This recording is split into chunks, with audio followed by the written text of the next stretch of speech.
नमस्कार प्रणाम, हमार नाम साहिल यादव और एमे जौन भाई भाई सीरीज कार्यक्रम में हम रमेश के कैरेक्टर करत हनी।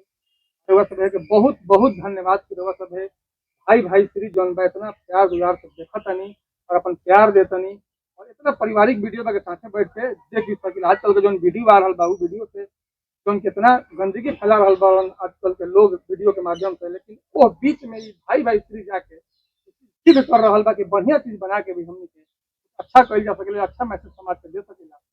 ऐसा ही प्यार गुलाब बने रही हमने के। आज हमने के शूटिंग पर सब कोई बानी जा और दू एतवार जब हमने के वीडियो ना आइल ओकरा खातिर हमने के सब कोई माफी चाहम जा कि रउआ सब से वीडियो ना आ पाई। एकरा खातिर रउआ सब जरूर हमने के माफ करम, हमने के उम्मीद बा और ऐसा ही प्यार दुलार बने रखी। अगला संडे के वीडियो आई और बहुत ही शानदार आई, तब तक खातिर हमने के प्यार दुलार ऐसे ही बने रहे।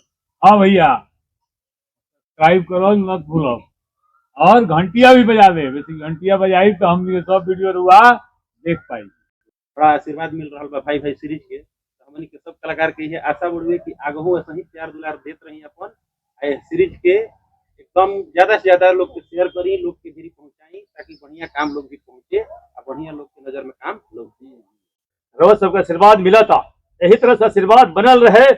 हर हर महादेव, हर महादेव।